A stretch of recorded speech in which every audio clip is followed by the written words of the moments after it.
নমস্কার বন্ধুরা, আশা করছি সবাই খুব ভালো আছেন, সুস্থ আছেন, সাবধানে আছেন। আজ ছোট্ট সোনামণিদের জন্য একটা গরম গরম মাছের ঝোলের রেসিপি নিয়ে এসেছি। আশা করছি ওদের খুব ভালো লাগবে।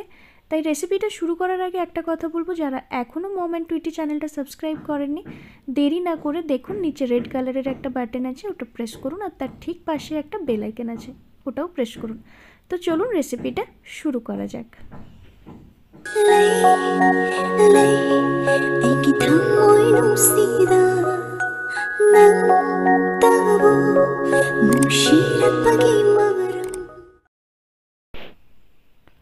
তো প্রথমে আমি কড়াইতে তেল গরম করে আলুগুলো ভেজে নিচ্ছি।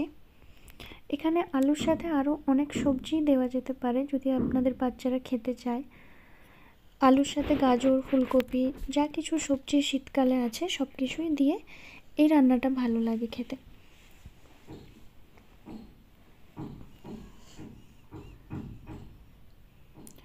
আলুটা ভাজার সময় আমি দিয়েছি এতে 1 চামচ হলুদ গুঁড়ো।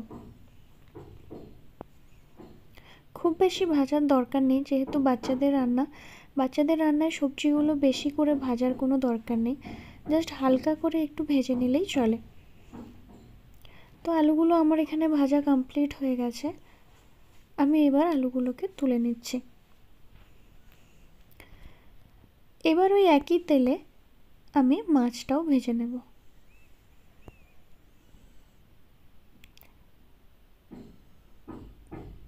এখানে আমি একটাই কই মাছ রান্না করছি, কারণ যেহেতু আমার মেয়ে ঝাল একদমই খায় না, তো সেই জন্য বাড়ির সবার রান্না একসাথে করিনি। মাছটা ভাজা হয়ে যাওয়ার পরে এবার কড়াইতে ওই তেলের মধ্যে দিলাম পেঁয়াজ কুচোনো। মাছটাও কিন্তু খুব বেশি করে ভাজার দরকার নেই, হালকা করে ভেজে নিলেই হবে। পেঁয়াজটা একটু ভাজা হয়ে গেলে এবার ওর মধ্যে দেব আস্তে আস্তে বাকি সবজিগুলো, যেমন দেব টমেটো,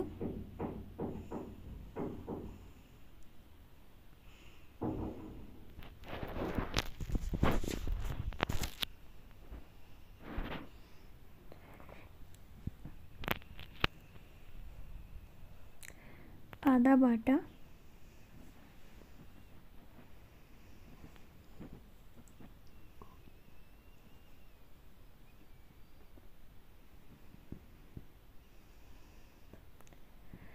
এখানে টমেটোটা আমার পরিমাণটা কম থাকার জন্য আমি আবার সেকেন্ড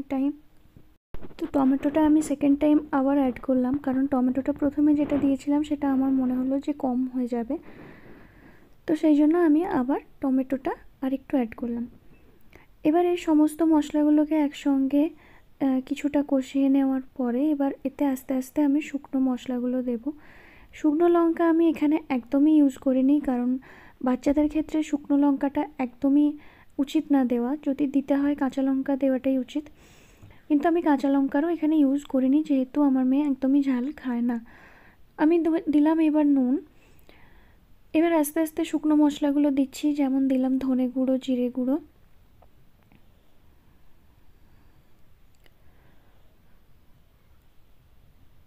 সমস্ত মশলাগুলোকে একসাথে মিশিয়ে নেওয়ার পরে কিছুক্ষণ রান্না করতে হবে, তেল যতক্ষণ না ছেড়ে বেরিয়ে আসছে।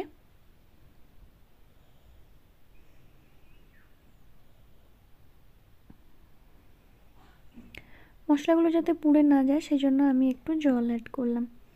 চেষ্টা করবেন রান্নাতে সবসময় হালকা গরম জল ইউজ করার, তাতে রান্নার স্বাদ কিন্তু বহুগুণে বেড়ে যায়।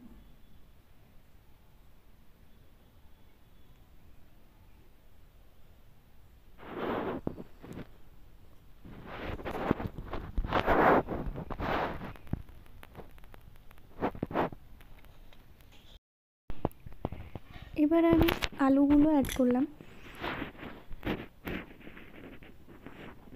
আলুগুলো দিয়ে ভালো করে মশলাটা কষিয়ে নেওয়ার পরে আপনারা চাইলে পুরো রান্নাটা কড়াইতেও করতে পারেন, কিন্তু যেহেতু আলুগুলো একটু ভালো করে সেদ্ধ হওয়া দরকার এবং সময় সাপেক্ষ ব্যাপার, তো সেই জন্য আমি পুরো রান্নাটাকে প্রেসার কুকারের মধ্যে ট্রান্সফার করলাম। তো প্রেসার কুকারের মধ্যে আমি পুরো রান্নাটাকে দিয়েছি এবং পরিমাণ মতো জল দিয়েছি। আর তার সাথে দিয়েছি হোমমেড গরম মশলা। মাছটা আমি এখন অ্যাড করছি না, কারণ মাছটা কিন্তু ঘেঁটে যেতে পারে। সেই জন্য প্রেশার কুকারটা যখন আস্তে আস্তে নিচের থেকে ঠান্ডা হবে তখন খুলে ওর মধ্যে মাছটা দিয়ে একটুখানি ফুটিয়ে নিলেই হবে। তো আমি প্রেশার কুকারে 2টো সিটি দেওয়ার পরে অটোমেটিক ওটা ঠান্ডা হওয়ার পরে মাছটা দিয়ে আরও 5 মিনিট ফুটিয়ে নিয়েছি। দিয়ে আমার এখানে রেডি গরম গরম মাছের ঝোল। এটা বাচ্চাদের জন্য যেমন হেলদি ঠিক ততটাই টেস্টি। বাচ্চাদের শীতকালে এই ধরনের রান্নাগুলো খুব ভালো লাগে খেতে। একঘেয়েমি যে মাছের ঝোল রোজ খায় সেই রান্না থেকে কিছুটা হলেও আলাদা, এবং এর স্বাদটা বহুগুণে ভালো। এবং সবচেয়ে বড় কথা, এর মধ্যে যে হেলথ বেনিফিটটা আছে সেটা বাচ্চার ক্ষেত্রে প্রচণ্ড পরিমাণ প্রোটিন বাচ্চাদেরকে দেয়। এবং যে কোনো জ্যান্ত মাছের মধ্যেই কিন্তু প্রচুর পরিমাণে আয়রন থাকে, যা বাচ্চাদের ব্লাডের ক্ষেত্রে খুব ভালো, অ্যানিমিয়া রোগকে দূর করে।